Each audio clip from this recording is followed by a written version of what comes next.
I think the best place to start is by jumping into the sort of origin story of the IDW and a former guest of this show in Douglas Murray. Why can he be considered as patient zero of the IDW? Well, this is Eric Weinstein's story. There was the Charlie Hebdo massacre 10 years ago, I suppose now. And Douglas Murray was on Al Jazeera, I guess with a panel of a few other people being asked questions about it. And the journalist seemed more concerned about the effect that the massacre might have on the supposed or so-called far right in France rather than the actual massacre itself. You had the sense that the journalist was very much concerned that, the far right, whoever that is, namely everyone who's not, on the far left, would be, well, possibly right, it just seemed in such bad taste, what the journalist was asking, and just so clearly about just partisan politics rather than basic humanity. Douglas Murray sensed that, called it out immediately, as he's so unbelievably good at doing, which is why he's one of the very best. Eric Weinstein saw that, it was the beginning of this intellectual dark web, zeitgeist, which, okay, sure, this sort of thing's always been around in some form or another. But, 2014, 2015, this kind of pushback against what we now call, whatever, woke politics, it was just starting to gather pace. And so for Eric Weinstein, that was the moment for him where it came together, embodied in the figure of Douglas Murray. So that's the origin story for Eric Weinstein. But, obviously we can trace the IDW further back than that. But yeah, that's his story. He coined the term intellectual dark web. So yeah, it's up to him, basically.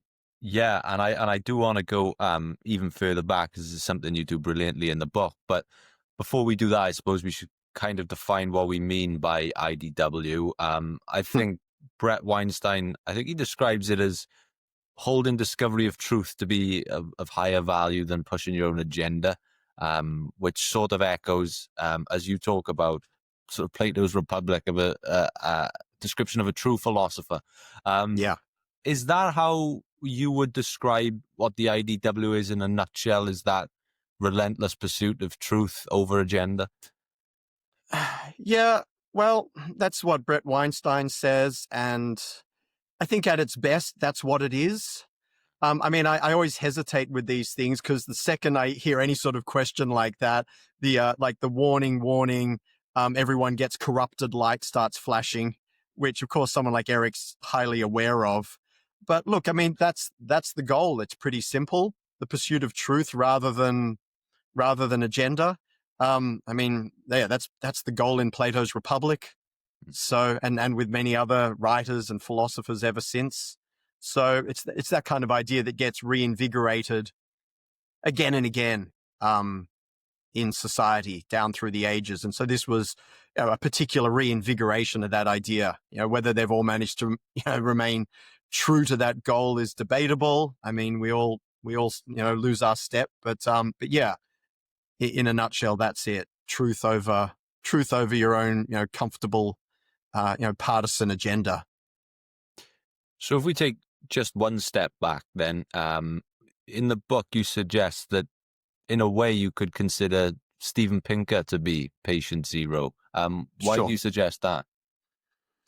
Well, Steven Pinker, with books like The Blank Slate, was onto this reasonably early. Although I say onto it reasonably early, these problems have been kicking around since at least the 1960s or 70s in their current form, with, the rise of, Foucault, Derrida, post-structuralism, which we now sort of call postmodernism. But Steven Pinker, in a book like The Blank Slate, pushed back very hard and very convincingly against the idea that, the human mind is a blank slate, which is kind of what the postmodernists would argue. And, frankly, you go all the way back to, the Marxists, which is why often you hear Jordan Peterson complaining about Marxism. It's not necessarily because, sure, workers are screwed over, but there's a certain idea built into Marxism that the human is infinitely malleable. And so you can, you can do whatever you want with them as long as you can program them properly. But Steven Pinker pushed back really well against this nearly 25 years ago, with the blank slate. So yeah, that was, as I say, that could have been patient zero for where we're at now. For sure. And to go back even further and further, and you mentioned that you can look at even sort of early sort of incarnations of what the IDW is. You cite things like Monty Python. You even go far back to Shakespeare in a way. Shakespeare, Plato, Shakespeare, Monty Python. Monty Python's so interesting because, as you get older, and I guess I'm getting older, there's all the stuff that you like in popular culture, and so much of it dates and becomes quaint. And at a certain point a few years ago, I've got kids now, and so I try to brainwash them with my own cultural prejudices. So it's like, all right, kids, we're watching all the Monty Python. It's good for your education. And they like it. And it's like, well, is this just a dad thing? But then I'm at uni and I'm teaching, and I mention a bit of Monty Python, or I throw in a little video or two, and I'm amazed at how many of the students know it and love it. And I'm thinking, Monty Python, it has actually aged well. It's not quaint. It's now got the status of classic. So, in recent years, I've gone back and watched Holy Grail and Life of Brian several times, analyzed it closely.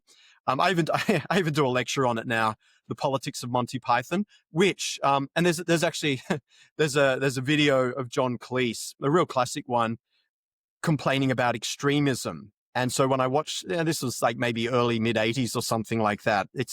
But he's, making fun of extremism on the left and the right. And then, when you think about that, you think about their surrealism, you go back and watch Monty Python, Life of Brian, and you realize they're advocating for a middle of the road politics, which in something like Holy Grail is critical of might is right on one side, which is represented by, the knights. They just want to run through everything and kill everyone, excessive violence. But then there's also a strong critique of, the classic, whatever it's called, the muck gatherer scene with the peasants, which is the critique of the far left, a life without action, a life of committees, of discussion, of being offended. And when you look at some of those scenes, you're like, well, this is just whatever was woke then, it's the same basic human, Nietzsche would call it slave morality. It's doing nothing, being nothing, and yet wanting to have the power and the importance. And so Monty Python was onto it then with its critique of, I guess, socialism at the time. But yeah, as I say, there was also a critique of the excesses of power. And so Monty Python actually charts a pretty admirable middle path that is, pro rule of law, pro critical thinking, pro open discussion, pro common sense. And so, the more I rewatch it all, I just think, whatever we're fighting now that we now call wokeness, they were fighting it then. And it just, down through the generations, it morphs and shifts around. It's a little saddening in a way, because you're thinking, all right, this aspect of humanity is eternal. But at the same time, there's some hope. It's like this eternal dialectic where there's always going to be the Monty Pythons or the Joe Rogans or whatever that spring up, push back, and society hopefully chugs along on something of a middle path.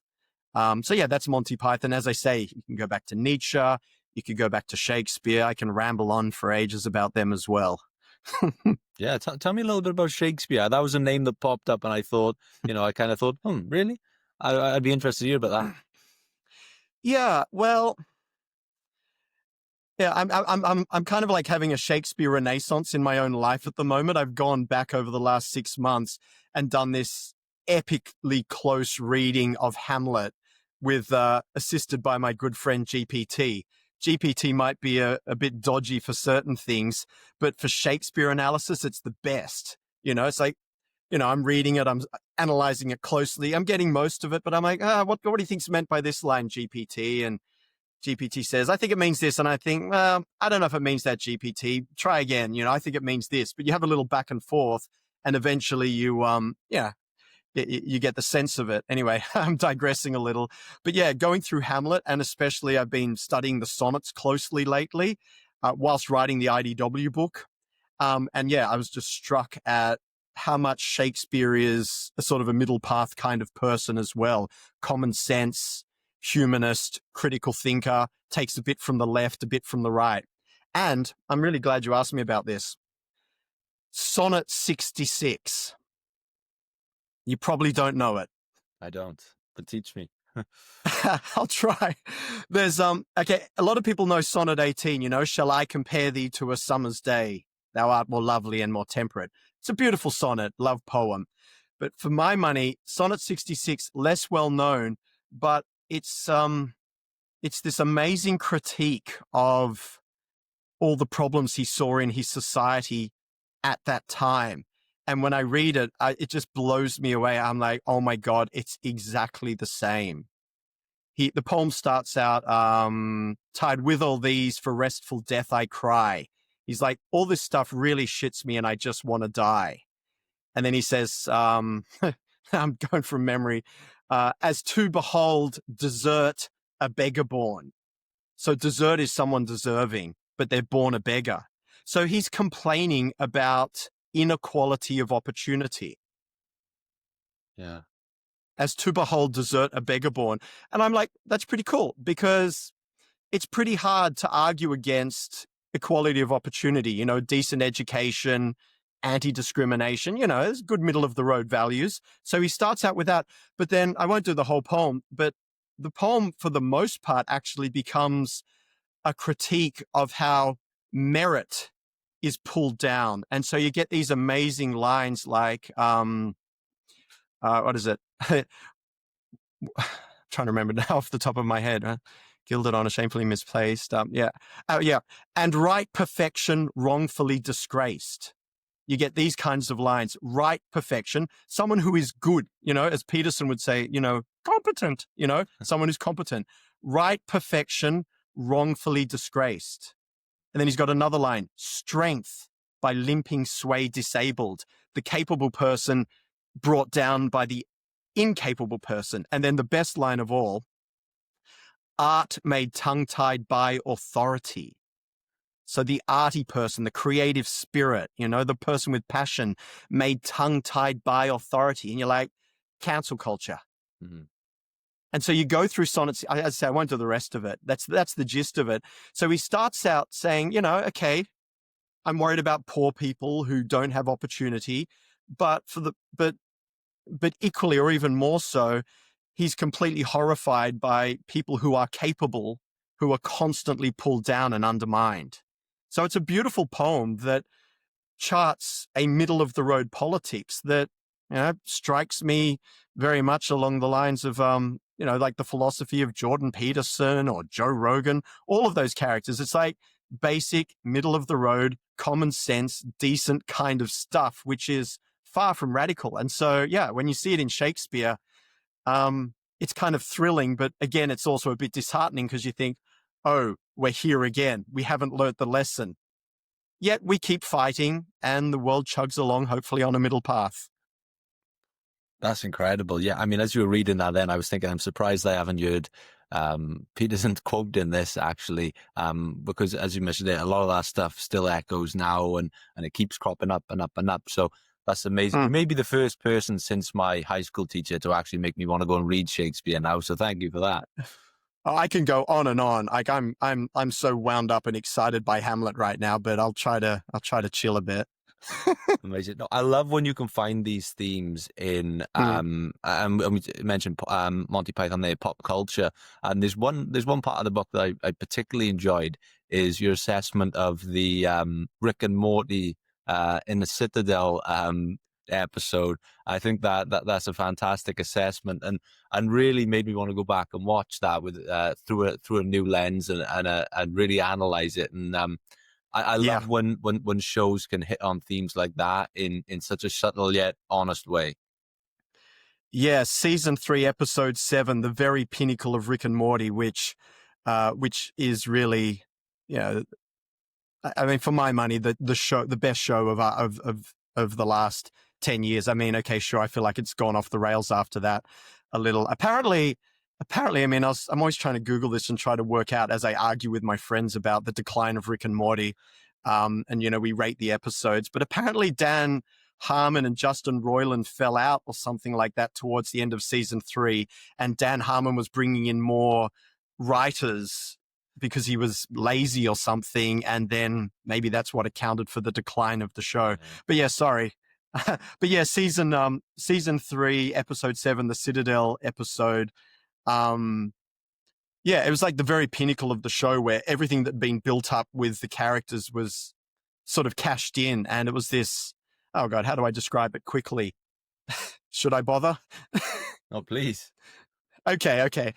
All right, so we've got a place called the Citadel. Okay, back a step. Rick and Morty. Rick is a mad scientist, a bit like Doc from Back to the Future, loosely based on him. He travels the multiverse. The multiverse is all the universes combined, so he can move between universes. What that means is that, amongst other things, there are an infinite number of Ricks just like him, although many of them have subtle variations. A whole heap of them have got together and formed a kind of, confederation of Ricks. And they did it to get away from the government, because Rick's a libertarian. He hates the government. The great irony being that the Ricks formed a government in getting away from the government. And the only one who's not on board is the true Rick that we follow in Rick and Morty. So, I mean, there's layers and layers and layers. But so the thing is, in Rick and Morty, Rick is, he's the dominant one. Morty's the subordinate one. So there's a very, very clear power inequality between them, which, if you like, can map onto, if we're even, I don't know, even if we're being stereotyped, it can map onto men and women. It can map onto any kind of discussion about groups, whether it's real or fabricated. And so we go to the Citadel.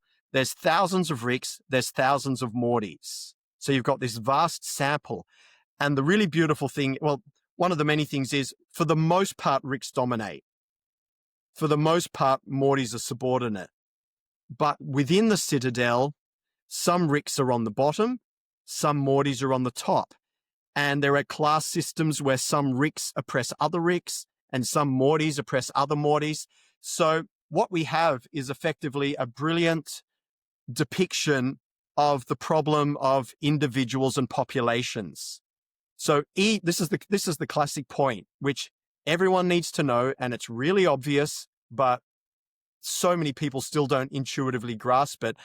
Even when you have power inequalities at the population level, or even when you have inequality of outcome at the population level, meaning across thousands or millions of people, you can't make inferences about individuals.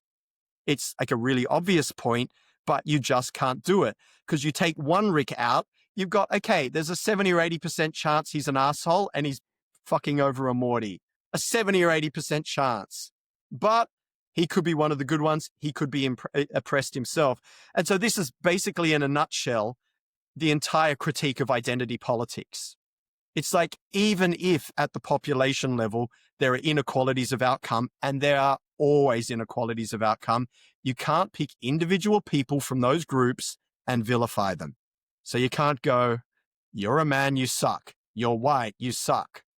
You know, it's like Martin Luther King stuff all over again. You know, you got to be judged by the, not the color of your skin, by the content of your character. So it's an obvious point.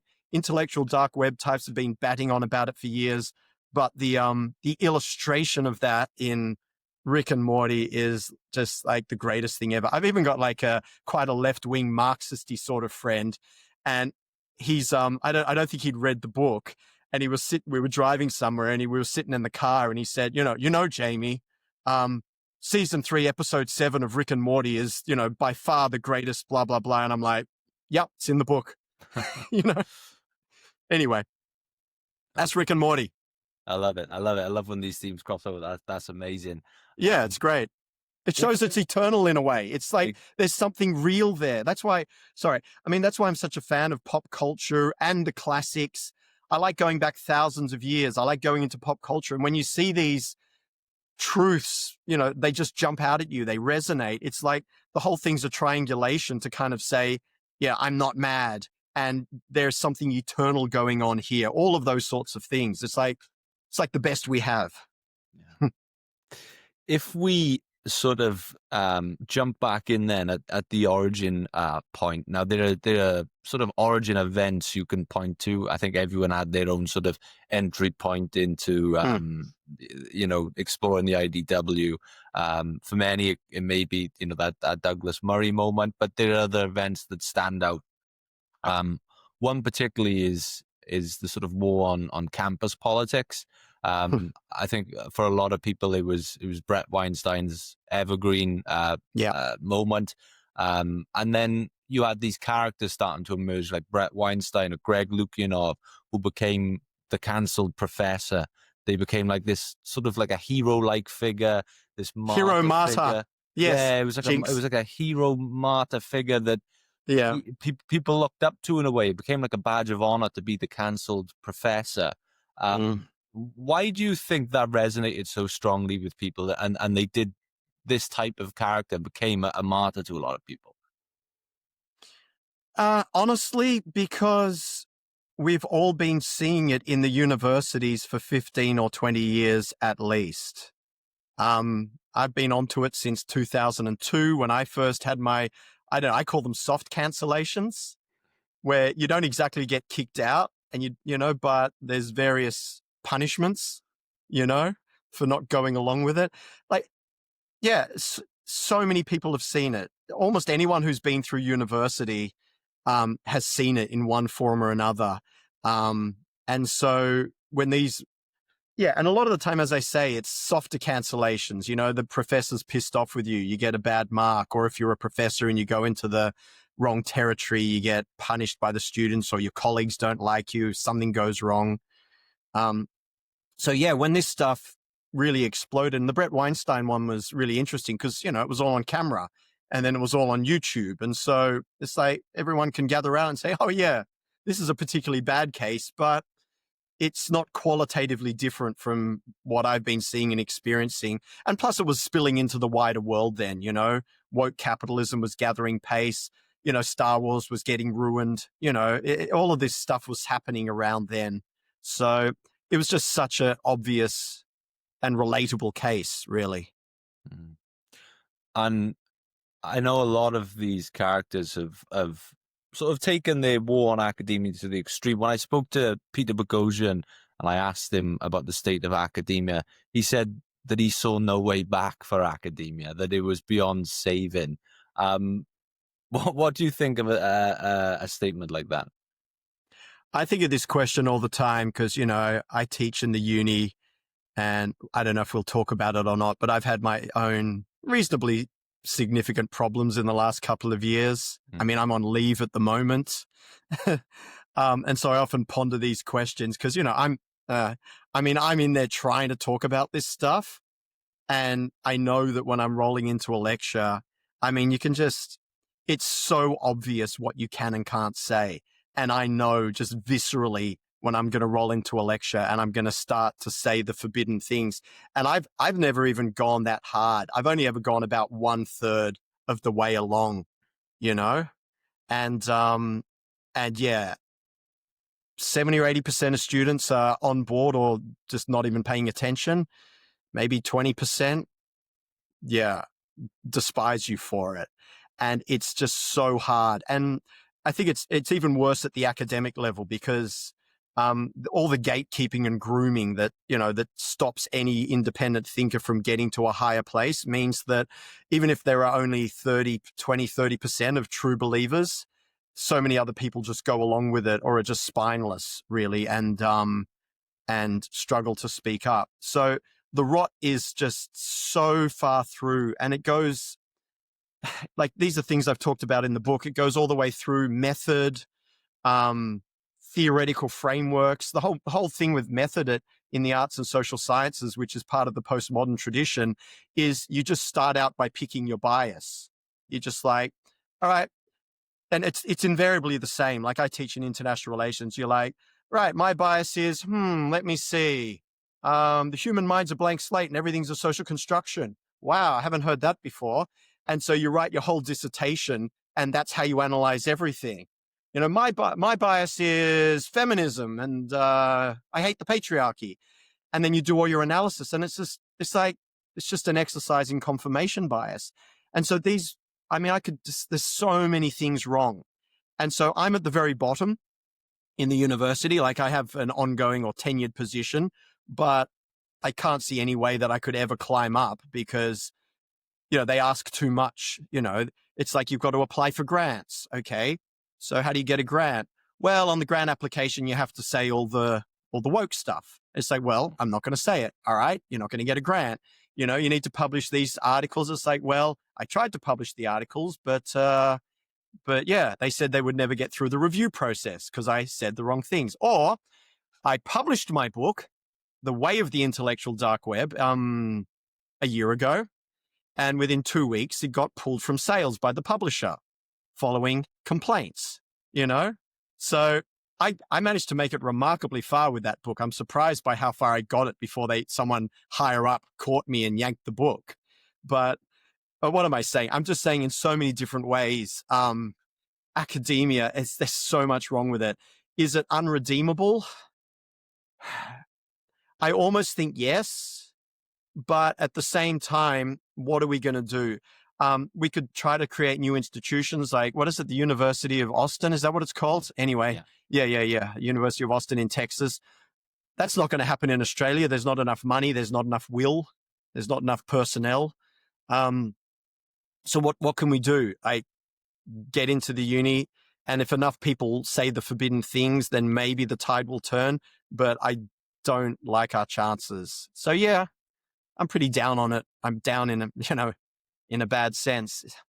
So I'm mostly with Peter Boghossian. I don't see the way out, but I don't know. I'm going back in a few months to uni, hopefully, and I'm making this like solid, firm pledge to myself that I'm just going to say every single thing that comes to mind. And it's really intense because if you're a vaguely, human person, then you're very sensitive to, obviously, the taboos. But yeah, I'm going to have a swing at it. I mean, in the past, I've said quite a few things, but often held my tongue. But yeah, I'm going to have a swing at it and just see how badly it goes. Make some notes as I go along. But yeah, I don't know.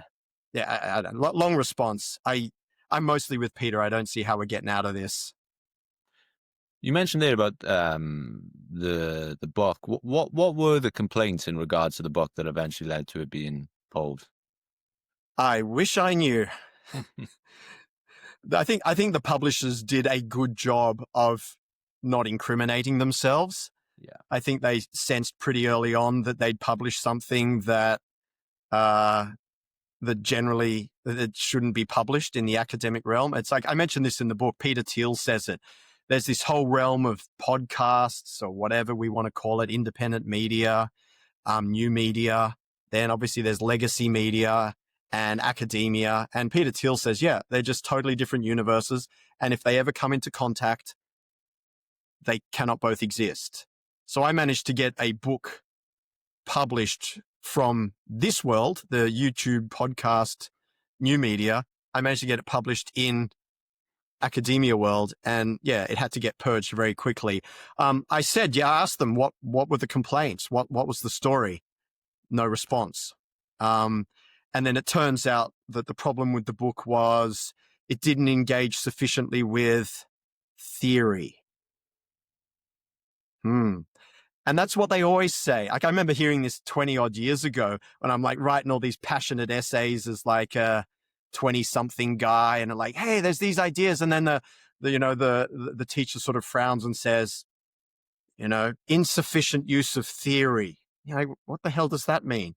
And then as the years roll on, you realize, oh, you know, you're not paying sufficient homage to the, I don't know, the party line or something. And so I would then have had to totally rewrite the book and then incorporate theory every step of the way as they held my hand to ensure that it was incorporated properly, which basically means in the end, every good thing I wanted to say wouldn't be said, and I'd effectively be writing an entirely different book, which is bizarre because the whole point of academics is that they speak their mind and that we have, you know, I mean, it's so unbelievably painfully obvious that, you know, you speak your mind, you have debates about important topics of the day.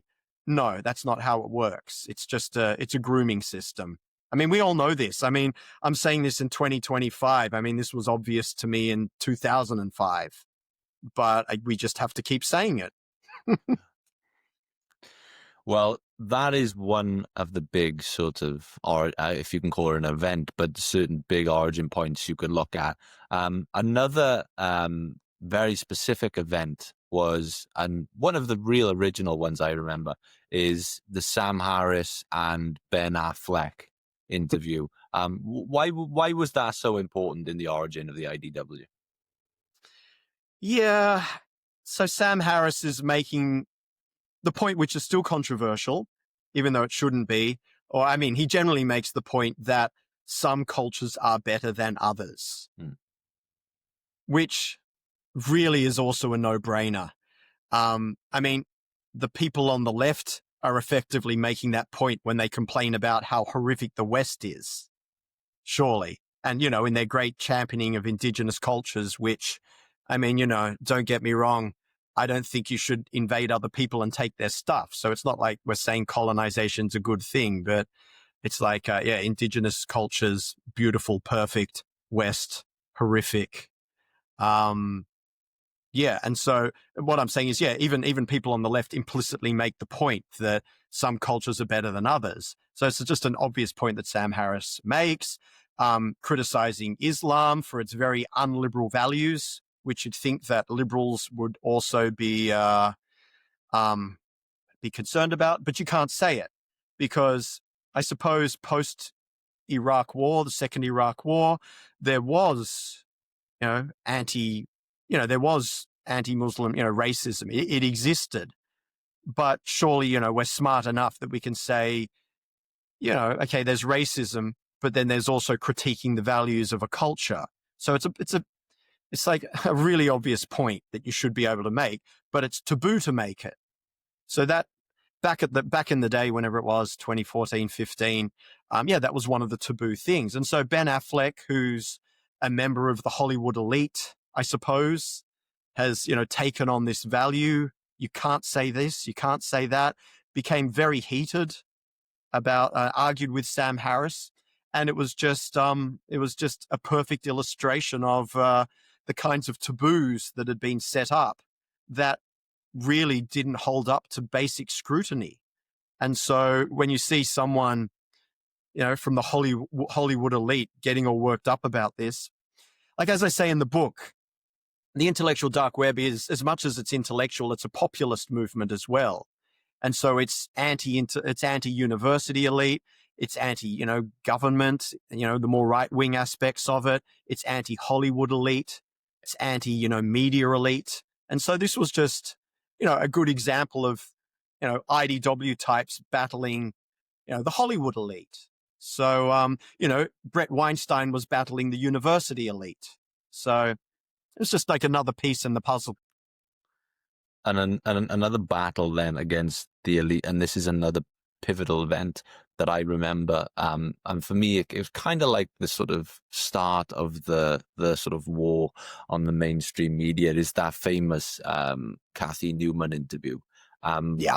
Would you agree that that was really like a sort of catalyst for this sort of IDW war on the mainstream? That's a moment in time people always point to say this is someone standing up to the man. Yeah. The Cathy Newman is the heart of it all. And as I say in the book, and as anyone who's watched the interview, you know, when you go on YouTube and you can see the most replayed moments, So it's like empirical, so the Cathy Newman interview, and then that moment in the Cathy Newman interview where Peterson out argues her, and there's a pause, and she laughs, and the whole veneer of that tough, closed, miserable sort of persona, which we're just so familiar with, it collapsed. She was a little embarrassed. Dare I say she was a little feminine. And Peterson sort of, in a friendly way, he wasn't mean at all. He just said, gotcha. And she kind of laughed a little. And it was an amazing moment of victory, but also of humanity. And I mean, she'd been being ridiculous. Peterson was trying to make a really careful, nuanced, balanced point about the gender pay gap. And it's a very interesting and lengthy discussion. And she was obviously just taking a completely black and white point of view about it. And and it's just so obvious that it is a nuanced and complex topic that deserves thoughtful discussion, which she would not allow, despite being one of the top journalists in the UK. And so, and what a great moment, that Peterson defeated her. But even more to the point, he defeated her.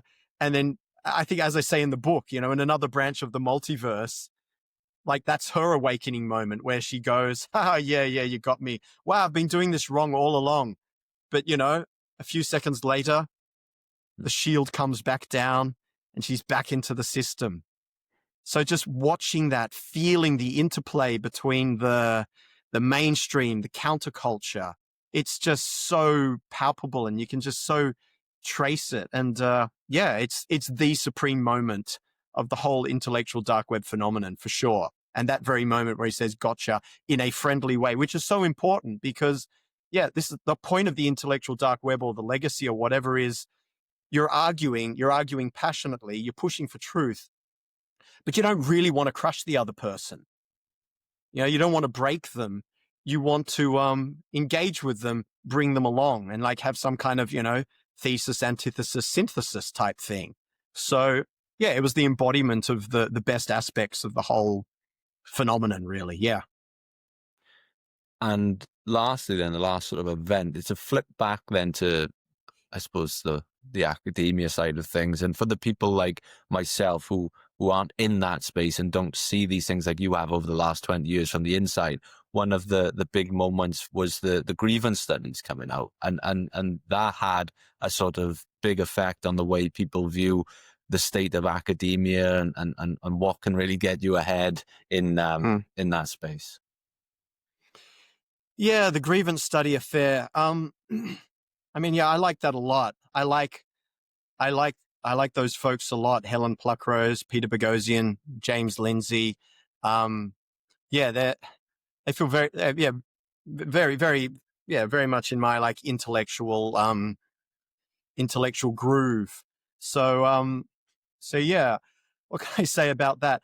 Yeah, it just goes to show that you publish papers by just writing crazy ass stuff. And as long as you're using the right words and showing the right prejudices, you publish papers, you get tenure, you build a whole career, and you live a comfortable life. So it's just a great illustration of elite corruption, virtue signaling, people who say, we're on the left, we're the goodies, we care about humanity. I don't know, maybe they do. Maybe some do, but I don't know. You sure make a lot of money by writing a whole lot of rubbish. And that's pretty hard for a lot of people who actually do real things in the real world. So, there's very much a place for academia, but, please write about real things, use reasoning and evidence. So that was a good moment. I mean, what I find really interesting about that too, and Helen Pluckrose in particular, is she's got a whole thing of like fighting postmodernism from the left. What's really interesting is, basically all of this is now we just kind of assume it's right wing intellectual dark web. And it has become right wing in a sense. It's become merged with the Trump presidency. But there was a time there in maybe 2018 or so where there was still some hope that the left could return to its roots, its proper liberal roots of reason and free speech. open discussion, evidence, which was kind of the left that I grew up with. If I think about it, in the 80s and 90s, it was the right wing that was censorious and a bit out of touch, was my feeling. So it was very, very interesting time. Interesting perspective, that whole Grievance Studies thing. But yeah, they struck. Bret Weinstein was kind of battling the students. But yeah, those folks were battling, the machine itself, the whole publishing machine, which is what keeps the whole business going, the publishing machine. Yeah. So very important moment. Just to go back to where you were saying about fighting these things from the left, I know there's a particular Noam Chomsky video that you've played to your students. Can you tell us a little bit about that? Sure. Well, Noam Chomsky's way out on the left, but he's a different kind of leftist. What is he, an anarcho-syndicalist? What does that mean? He's skeptical of capitalism, but he's probably also realizes the great dangers of centralized power, some kind of Leninist, communist type thing. So, good for him. But yeah, he's still a guy who believes in history, meaning you can identify events in history and you can use reasoning and evidence to try to push your argument forward. And it's a very dark time that we're in. It's one thing to have, if you're on the right, it's one thing to have someone on the left who you disagree with, but you can try to hammer out points. You can meet them on the field of battle because you agree with the basic rules of combat still. Namely, there is a reality. Maybe we can't get to it perfectly, but we can at least use reasoning and evidence to try to somehow make progress. Whereas in the postmodern world, as I also say in the book, Mearsheimer, the international relations dude who's been, he's been prominent on YouTube lately with his opinions about Ukraine. He said a great thing in around about 2004 or 5. He's like, back in the day, idealists or leftists tried to win by having the best argument. And that's cool. Now, if you're on the left, you win by having the only argument. You silence the opposition. And so Chomsky was onto that. Like anyone who's intellectually honest should smell the stink of what's going on now. And so, yeah, I think Chomsky's just a good example because it's like this guy's way out on the left. Just because you're on the left doesn't mean you have to buy into all the postmodern crap. We can, but yeah, that's why I think it's good to have, use examples like that. It sort of makes it makes the whole intellectual dark web enterprise and whatever it's become in the last 4 or 5 years now that no one says the name anymore, it just gives it a lot of legitimacy because it's not just some right-wing partisan thing. Like it's a genuine concern.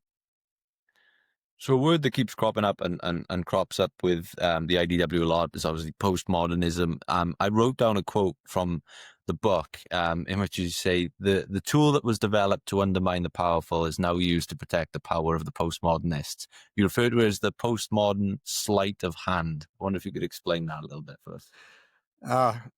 Good pick. Like that's that chapter on the Enlightenment versus postmodernism. That's basically 25 years of thinking about this condensed into about 1,000 words. So for me, that's actually easily the most important part of the book. Yeah. And that for me is actually, I'm glad you picked it out. That's like the most pithy way I can say it. So yeah. So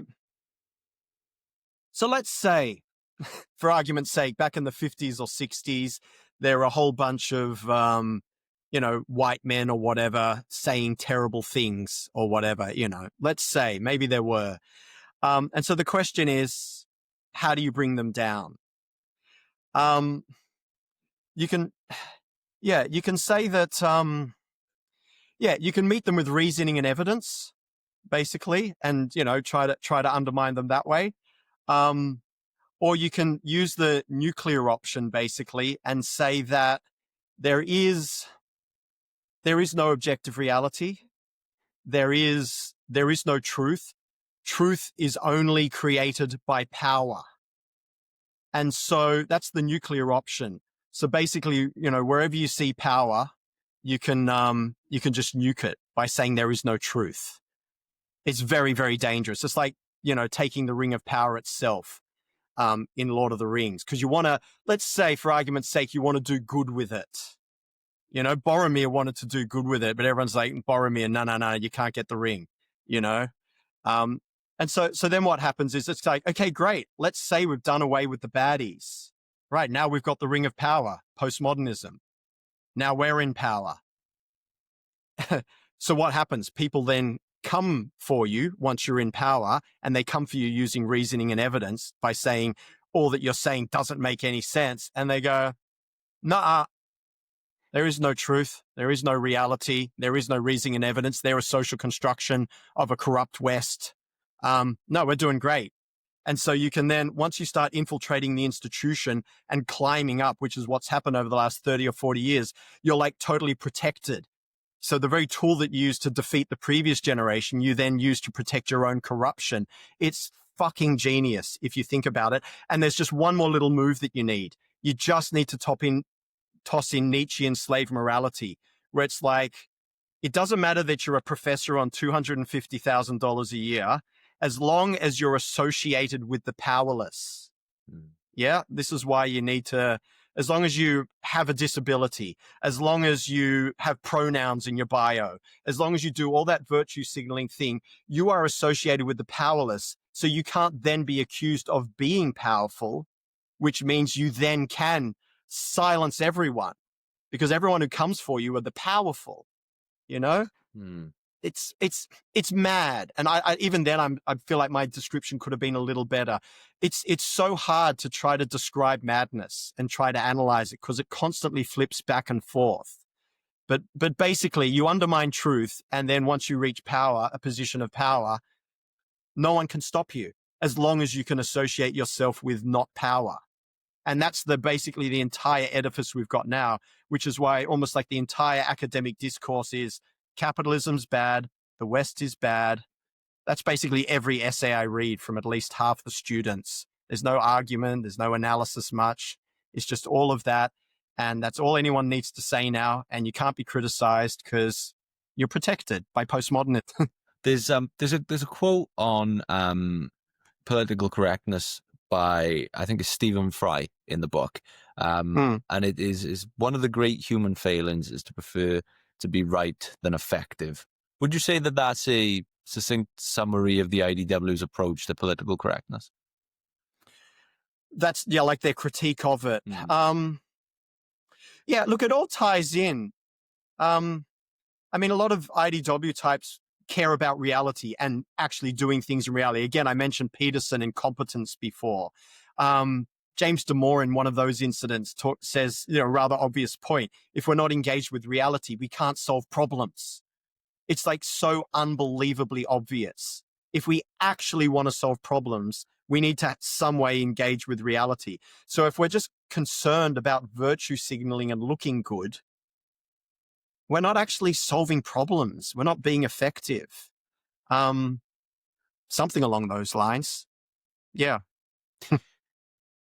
Now, in terms of political correctness and a lot of the conversations that members of the IDW got very much caught up in, and I wonder if this is a result of, say, audience capture, is that what I found is that when I was listening to a lot of these figures on podcasts or interviews, they seem to be bogged down with being asked questions that people already knew their stance on.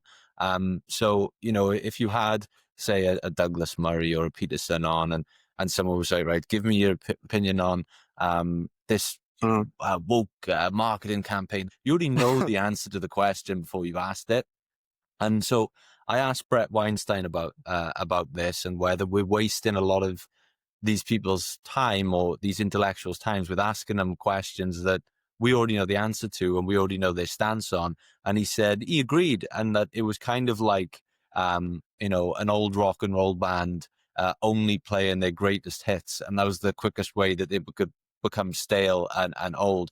Would you agree with that in a way that a lot of these figures ended up becoming sort of bogged down with these questions and just playing on their greatest hits? And I feel like we wasted a lot of potential in hearing them speak about things that matter and help people instead of just asking them the same 10 questions over and over. Yeah, I so hear you, Lewis. Um, I mean, I despair about this with this book I've just written. I'm like, I've been with these ideas for so long. And when I was writing the book in 22 and 23, I'm like, oh, these ideas were old then. I take some heart from the fact that, well, we're still fighting the same problems. They haven't gone away yet. So in some ways, it kind of is all right that we all kind of lock in. We've got our arguments. We've got our positions. We repeat them. Hopefully we reach a wider audience. I feel like that actually happened, say, with the whole Trump thing, as a lot of these ideas spilled over and do actually change government. Yeah, maybe it is so like playing your greatest hits. It's kind of painful, and then it all gets sort of monetized, and then it gets tired and corrupted. Yeah, I don't know what to do. I mean, I don't know. As you were talking, I was thinking, yeah, I could definitely talk more about Hamlet. That would be a new angle. And so yeah, so if all the more experienced people were like, I'm just riffing now, being a bit silly, but yeah, if they were doing some research and working on some good new stuff on the side, which I guess they do when they write new books, and they go into new areas, that would be a good thing. And in a sense, they are then being like, quasi-intellectual academics, where it's like, okay, here's this new thing I'm working on. Here's this new thing I'm working on. So yeah, I mean, if these types of figures did manage to keep it fresh, that would be good. But yeah, I don't know. There's just still such a hunger. I mean, maybe it's waning now. I mean, but yeah, there's still just such a hunger to hear these things. But maybe it's because, yeah, we're in the tribe as well, and we like hearing our own tribal values spoken back. Yeah, I don't know. I don't know. It's tough. It's a good question. It's a classic problem. Yeah. Now, all the sort of criticism and resistance to the IDW then has kind of always been they've all been sort of grouped together as this sort of right wing group. And I think a quote you used from I can't remember which media outlet it was, is they something probably they described them as a group with a disdain for multiculturalism. That was odd. Yeah, and so is this an effect of, as you mentioned in the book, you talk about Steven Pink as the left pole? Yeah, for sure. I mean, the whole whatever we call woke is. The funny thing is, it's not even that left, because it's all just, as I say, it's generally just elite people living comfortable lives. I mean, it's. I mean, I don't know. I think Andrew Doyle said this. It's kind of right wing almost, because it's the rich people. But the left pole, whatever it is. Yeah, I mean, there's the set of values you're meant to hold, and if you diverge from those values, you're Mordor. So it's quite funny. I went on I was on a conservative podcast yesterday, and like, I'm so used to being the alt-right Nazi in the university system, but then when I properly step into a conservative realm, I'm some sort of milquetoast centrist, maybe center leftist. It's very, very funny. Yeah, but yeah, it's the left pole phenomenon is very interesting. That, yeah, if you're not part of this particular collection of values, you're just bad. You're over there. So yeah, it's all part of the problem we keep trying to fight against. Something like that, trying to say, it is possible. There are plenty of middle of the road positions which are reasonable and decent, and they're not opportunistic, and they're based on a regard for humanity and a love of progress and human flourishing. I don't know. We just keep saying it. And in terms of the actual sort of political groupings of the IDW, most tend to sit either on sort of like the center left or the center right. That's not what the sort of mainstream narrative is that they're all, right wing. But if we look at those on the left within the IDW, or the center left, or traditionally left anyway, what sort of characters are we putting in that bracket? Well, look, the thing I wanted to say to you a few times, which I think is, a key discussion, which has been kicking around for the last couple of years, is the left and right shifting a bit? I mean, it's a familiar discussion, but the left was traditionally the party of the poor, the working class. Yeah, it's certainly the way it is in England, certainly the way it is in Australia. rolled into that was freedom of speech and reasoning and evidence and all of that. I think even Bernie Sanders said this. It's not obvious. I mean, maybe Australia, we've still got the Labor Party, so it is still associated with workers. And maybe our Greens Party is where the woke stuff happens. But certainly in America, it's not obvious. It's not obvious that the Democrats are the party of the workers anymore. And so when we start calling people right wing, it doesn't mean the same thing that it used to. And that's a very important point. So if people like Joe Rogan, who was a center left figure and someone, he tells his own origin stories and he grew up poor and needed food stamps or whatever they're called so that his family could get fed. So he's like, yeah, I'm in favor of welfare. I'm in favor of lifting people up. And so now he's associated with Trump and more on the right wing. Does that mean he's shifted to the right, or does it mean left and right ain't what they used to be? Which is my sense to a degree, as the left has become more and more the party of woke elites, or not the party, but the side. So I mean, sure, you'd put Rogan in it, definitely Sam Harris, Eric Weinstein. Although I mean, I sense he's on Team Trump now, even though he doesn't really want to say it. Bret was certainly off on the left for a while, not sure where he is now. Helen Pluckrose, definitely on the left, cycling through everyone else in my mind. But yeah, I think a lot of people have shifted into this new kind of populist Trump world. But I imagine if you push them, they'd still probably be in favor of public hospitals. I mean, there's a lot, especially in America, there's a lot of anti the education system, but I suspect a lot of people would be pro public education if it actually worked. One of my dreams in life, frankly, is to somehow get my hands on an education system and bring back a more passionate way of teaching Shakespeare and Tolstoy and all of that stuff. Because as we were talking about before, these people are pretty centristy or left, or, I mean, it's not obvious. They're thinking really hard about things. You study these people, you get one hell of an education. You learn critical thinking. I mean, I'm digressing a bit here. What I'm saying is I think a lot of these people who have shifted to what we now call the right, I think they'd still be very much in favor of a lot of what used to be left-wing values. So it's very hard to pigeonhole people because the world is changing, as they say at the start of Lord of the Rings. I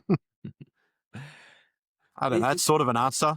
Yeah, and it's interesting how you mentioned, how these things move, the polls sort of shifting a little bit. And in terms of the end of the IDW, when I've spoken to Bret Weinstein over the years, I think I've spoken to him maybe 4 or 5 times now. Cool. When he first came on, he seemed very left-wing to me. He was very, very critical about the way in which Trump left office. He condemned those Capitol Hill riots. And then a couple of years later, when I spoke to him, I could sense that his approach to politics was kind of changing a little bit. So in 2021, I asked him about Sam Harris turning in his IDW card, that whole event, right? And Bret was very remorseful. He was very apologetic. He said, though he wasn't talking about me directly, he said, I'm certain that Sam was talking about me in the way I handled that conversation. And he said to me on the podcast, he said, I apologize for the way in which I handled our discussions. So then I interviewed him in 2023 and I asked him to reflect on that.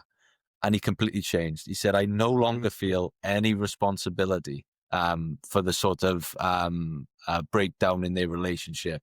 And he sort of, he was reflecting on the way in which Sam spoke about people who were open to the idea of Trump, because I think Sam said that any reasonable person couldn't consider that.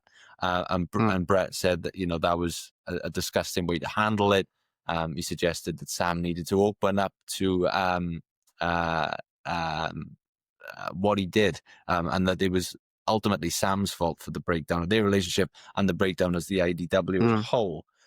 So when you look back at that whole Sam Harris turning in his imaginary IDW card, is that the sort of what we can point to as the end point of the IDW, the way in which it sort of broke apart and fractured? Yeah, I think that's as good a point as any. I mean, the point of the IDW is for people who disagree to have reasonable discussions together. Yeah. And that kind of fell apart. So the IDW quite obviously stopped practicing what it was preaching. So it makes sense. Yeah. And then the whole Trump, I mean, it's still such a mystery, isn't it? Because, I mean, I was horrified by Trump in 2016. I was reasonably anti or at least ambivalent in 2020. This time around, I was much more on board, not because I liked the guy anymore, but because of the team that was behind him and because a lot of felt like IDW values were sort of percolating into that space. And I felt like the left and right was shifting anyway. I'm digressing a little bit. Yeah. I'm just trying to work out what to say about that whole moment. I guess a lot of it does sort of, I mean, it's around COVID, but it's also around, this very shift itself between left and right. And for IDW types who were once, many of them were quite anti-Trump. Rogan was quite anti-Trump, but as the left and right shifted and as wokeism became more and more dominant, many people were just sort of slid into Camp Trump. And as I say, I could feel the pull myself.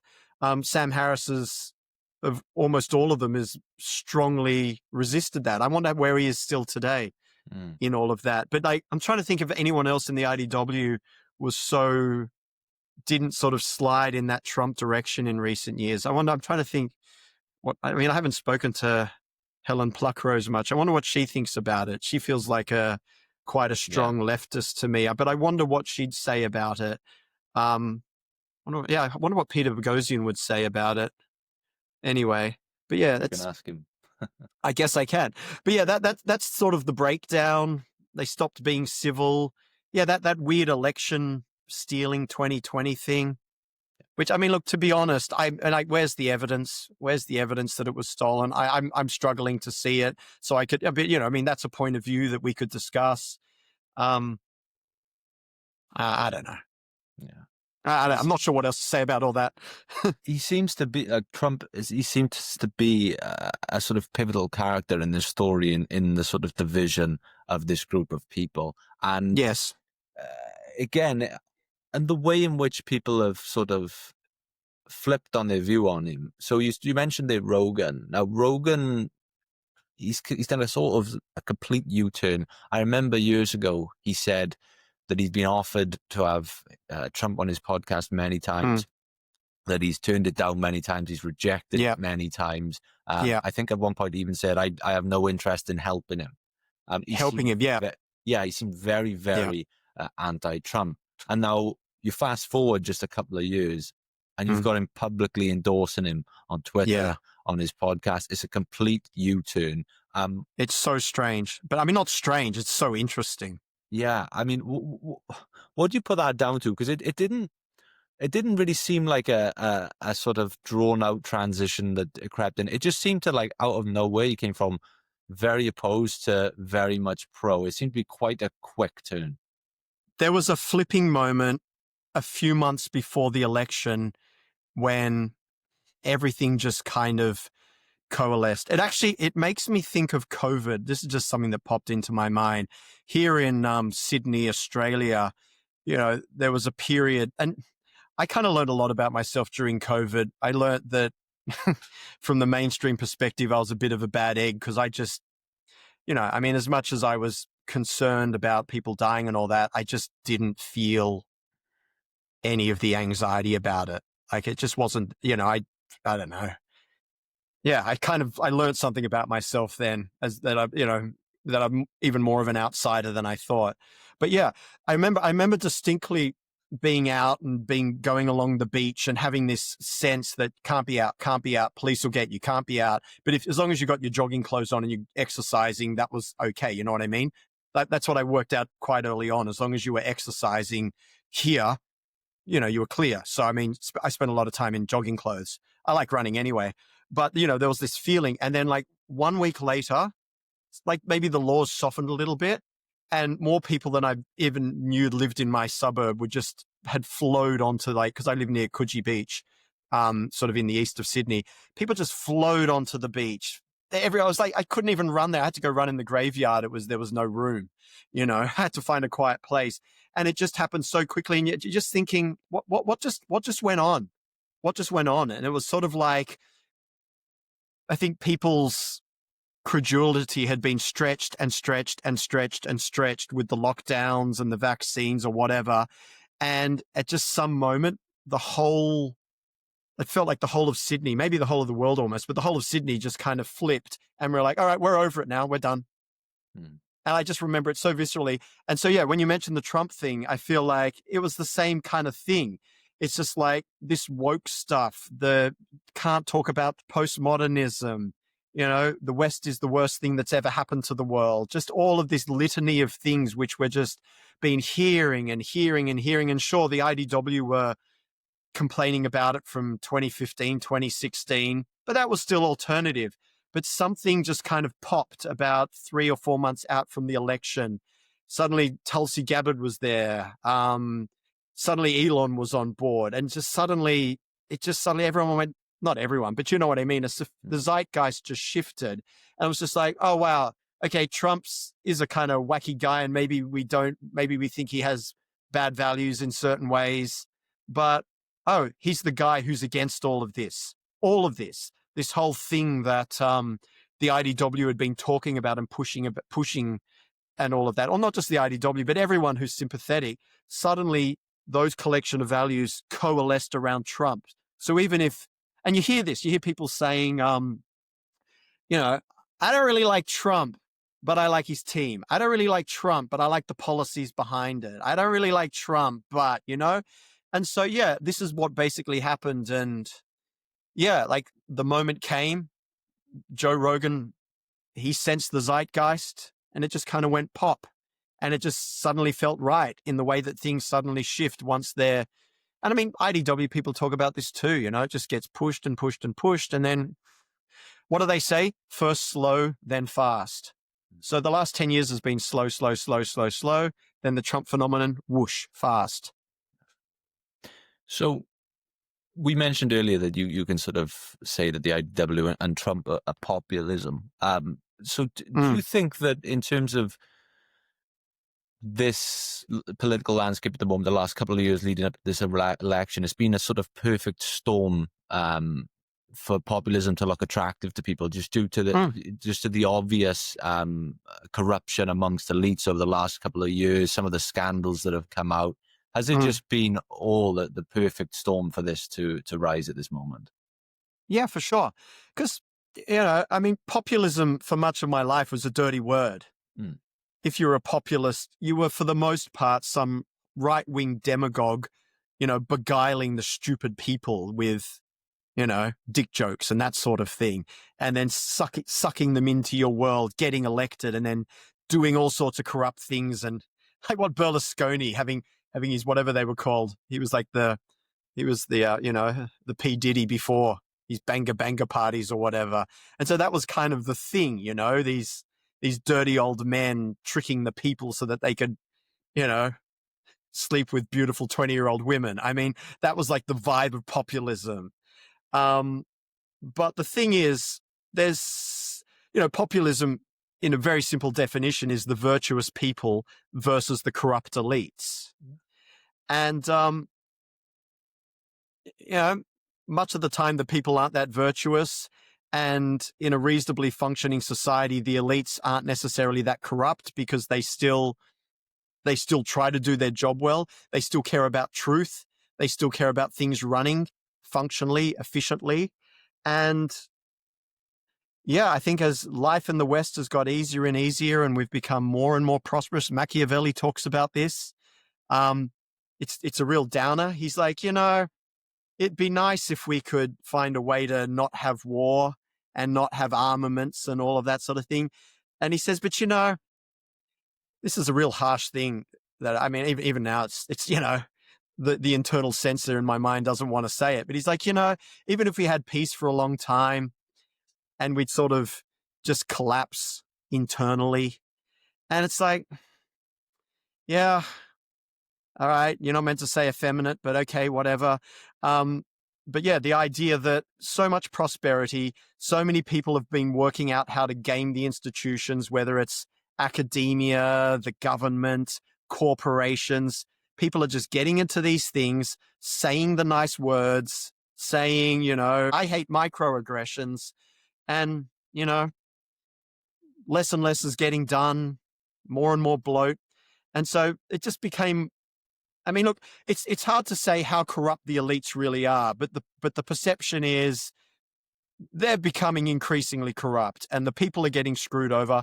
And the whole populism thing, it wasn't just like the right-wing populist stuff before where it's like the government, conspiracy theorist. It's like, well, no, it's the government, it's corporations, it's mainstream media, it's entertainment. It's like what we've got now is a broad coalition. We've got people from, what was traditionally left and anti-corporate, left-wing stuff. It's like, no. People on the right are like, yeah, corporation's bad. People on the left can kind of go, yeah, in some respects, government bad. So you've got this broad-based coalition against, broad-based elite corruption. So it does, yeah, as you were saying, it feels like the perfect storm. It's been something that's brewing.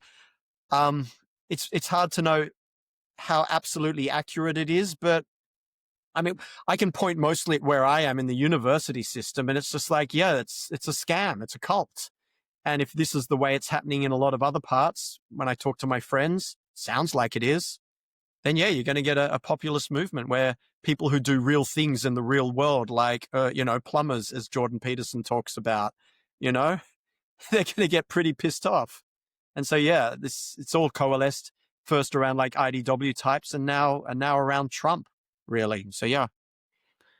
I think that this election campaign, obviously it was like no other. You saw really two polar opposite approaches. You saw one approach that, went through traditional media, that went through, the old tried and tested campaign of interviews that are designed to get certain points across, unchallenged opinions. And then you had this sort of maverick approach of appearing on podcasts of all ilks. But Trump he went on, obviously, Joe Rogan, which was absolutely massive. But then I was also surprised to see him pop up on sort of alternative podcasts, but people that were sort of had some relationship to the IDW, like Lex Friedman.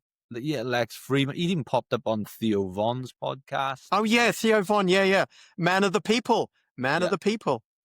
Yeah, and JD Vance similar. And I think he even went on Andrew Schultz's podcast. So it was a completely different approach. And can you say in a way that the IDW not maybe won, but in some part played into the victory of the 2024 election? Thank you for that question.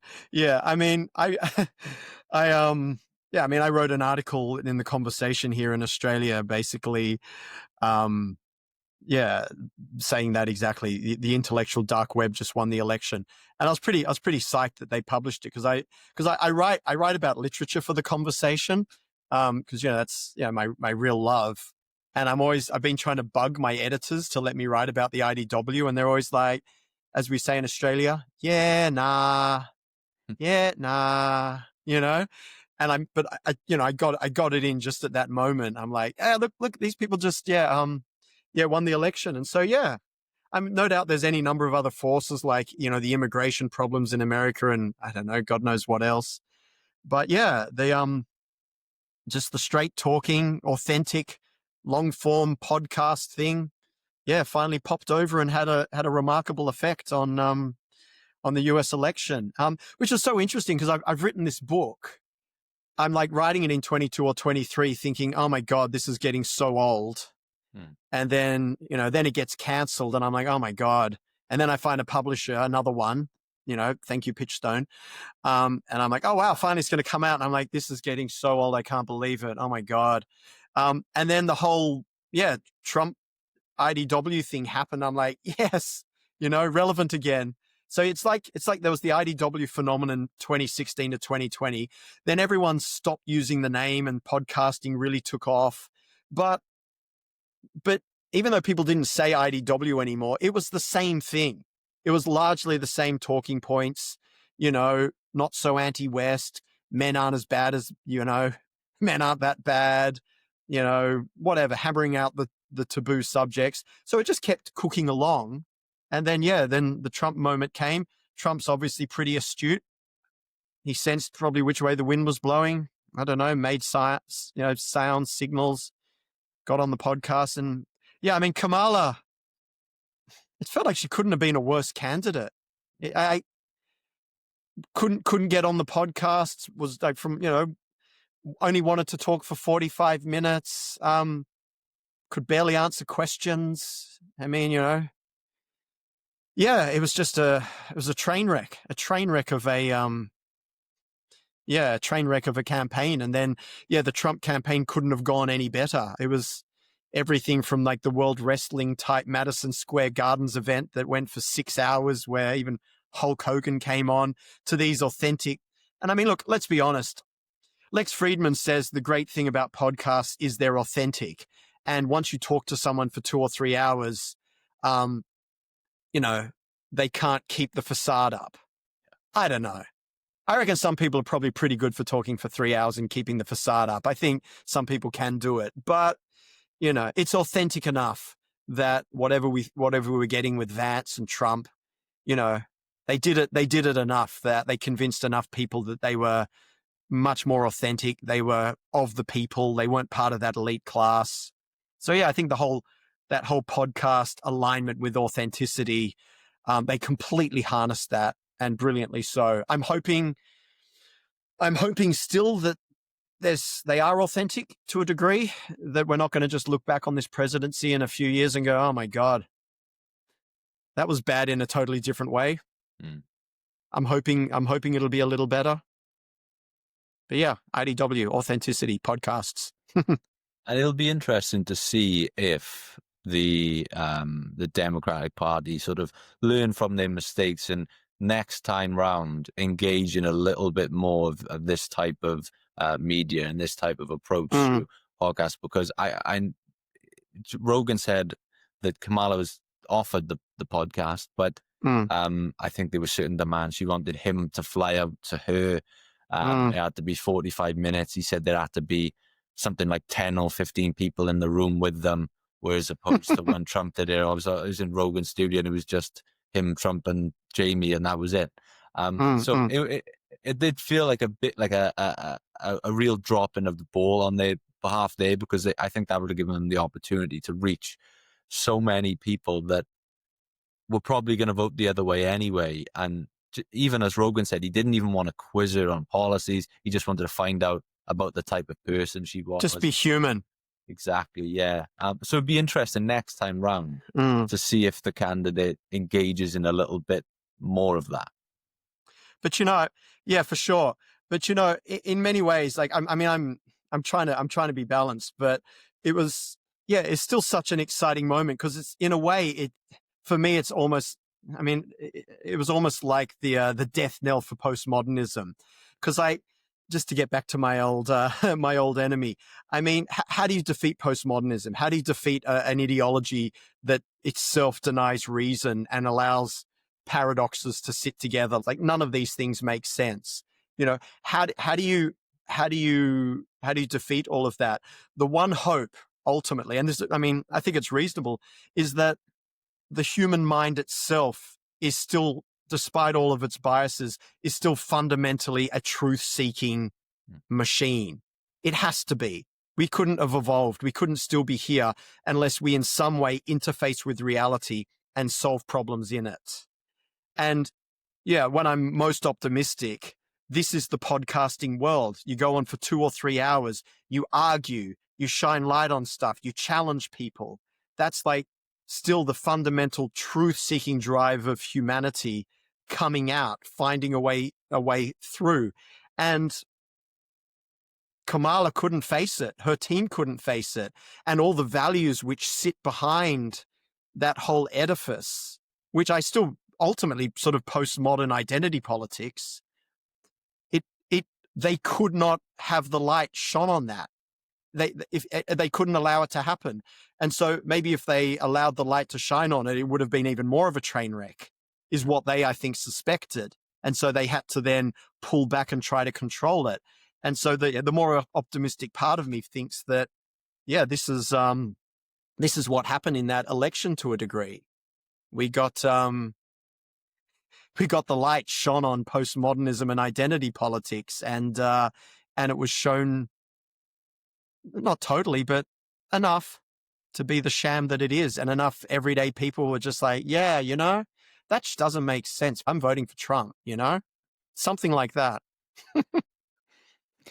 So if we look to the future then of the IDW, I think Sam Harris is he's a really crucial player in there being a reconcile of the IDW, because this is someone who, most people see as a very left-leaning person. So for him to sort of reconcile with the likes of Bret Weinstein and co, that would be seen as a sort of healing moment then. I think he's a big player in sort of restoring what people think of when they hear IDW. And I know the last time I spoke to Bret, probably a year or so ago now, he said that he still does hope for a full reconcile. I think he ended our conversation by asking Sam Harris to give him a call. Now, I'm not sure if nice. Happened. That's beautiful. But yeah, do you see there being a future for not the IDW as a wider idea, but what we know as the core IDW? It's like the Blues Brothers, isn't it? We're getting the band back together. It would be nice. I don't know. I mean, the world shifts, everything twists, everything moves on. Heraclitus, can't step in the same river twice. I imagine even in 2 or 3 years, the world will have changed. AI, war in Ukraine, who knows? The world will have changed in unexpected ways again.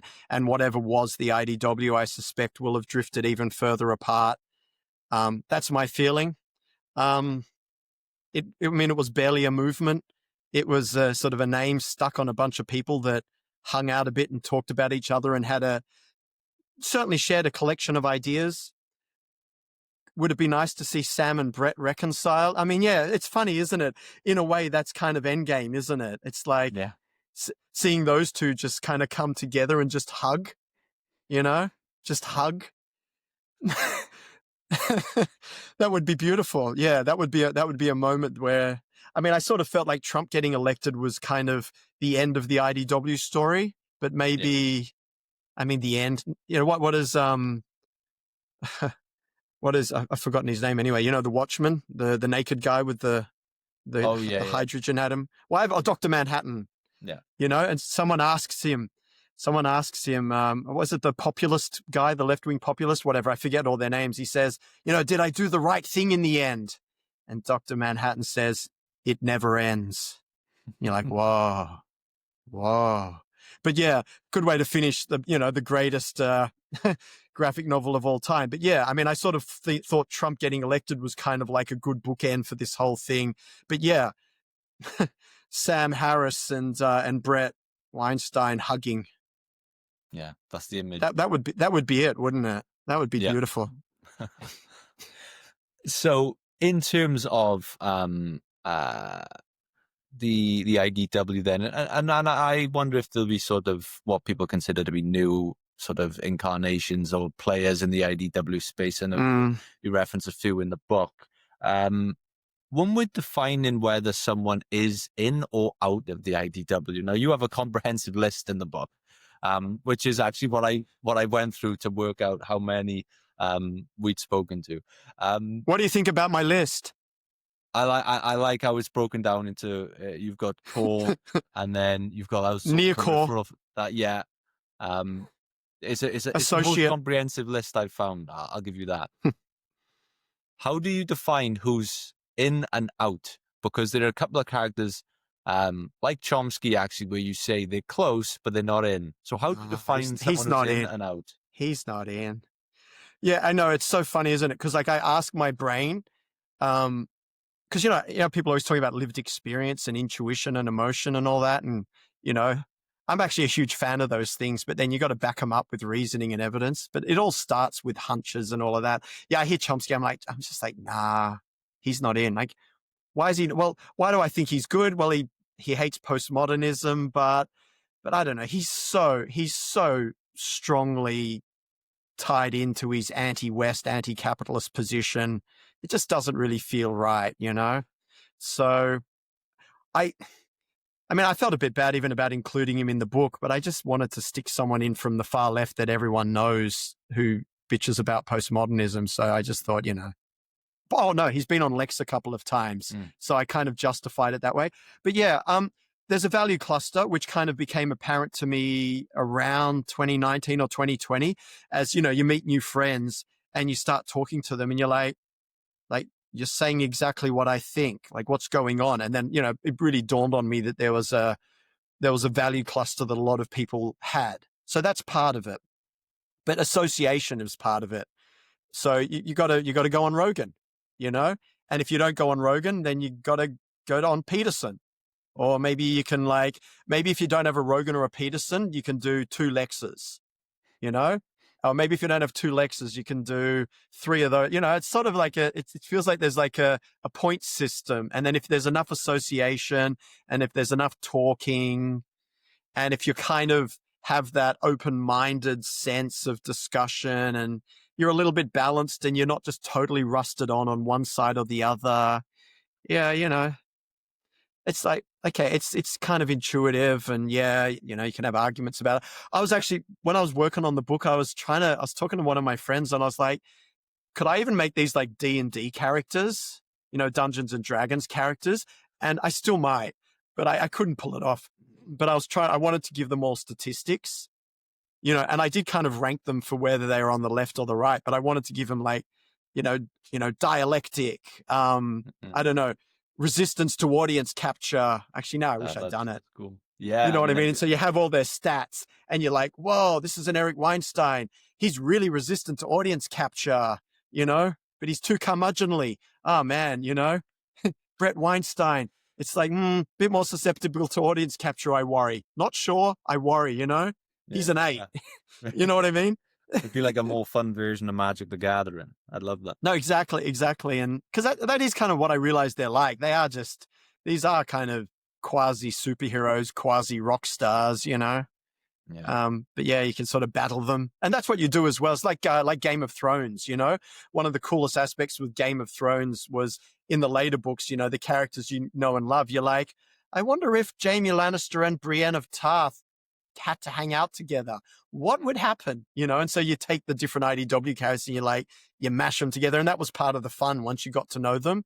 It was. You're like, wow, what happens when Andrew Doyle talks to Peterson? You're like, oh, wow, that was interesting. Because Andrew Doyle says he's a leftist, but they love literature and the classics. Yeah. So I don't know. But yeah, who's in and who's out? Yeah, there's a cluster of values. Generally, you had to become prominent. You needed some kind of stunt or something like that. And then, turn up on the podcasts. Yeah.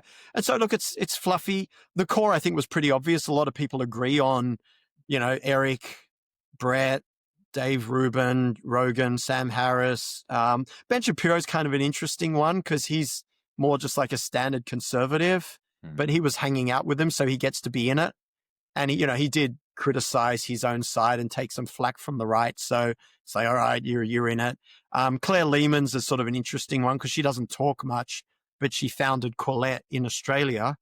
Aussie, which is, which was like a sort of talked about a lot of these ideas. So, I feel like she gets in. And then, other than that, you then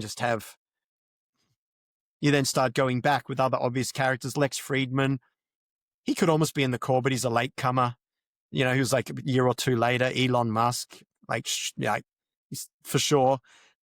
The other academics, Jonathan Haidt, Steven Pinker, Heather Hine, Brett's wife, for sure, And then you just start percolating outwards and tossing in people who, So it's Anyway. funny that people sort of disagree who's in and out. I remember when I had I must have hit the wrong side of the algorithm or something. But when I had when I last spoke to Dave Rubin, and I was Dave asking Rubin. I was asking him his opinion on the intellectual dark web, and there were a lot of comments saying Dave can't be in the intellectual dark web because you have to be an intellectual, and there were a My lot of goodness. there are a lot of people hitting out about his inclusion. So it is people do have different opinions on who's in and who's out. So again, it's a very gray area, but I do really like Rubin's interesting though. Like I didn't, just to touch on that, like, yeah, I don't know. I always worry about being slightly mean in the public realm, but yeah, I didn't actually quote Rubin really much in the book. I think the one interesting thing is when I tell his origin story, where you can actually see, you can actually watch it live on air when he flips from being somewhere on the left to some kind of intellectual dark web character. Who was he talking to? I've forgotten the guy's name, but Rubin was saying the kind of platitudes about black people in America or police violence or something. What's the guy called? Anyway, I forgot, but like he was challenged and it was like, well, how do you know? Where's your evidence? And Rubin was like, I don't have evidence. Far out. So you can actually see his conversion moment, which is cool. But yeah, I don't quote him that much because I think his podcast was very, the Rubin Report was influential. He had a huge amount of these figures on it. But yeah, I feel like, as you say, he's not of all of those people, he's lower down the intellectual ladder a little bit, is the feeling. Yeah. Even if, he did kind of ride the wave. Yeah. And I think it shows it was a very important vehicle for those figures. Exactly. And that's no small thing. Yeah.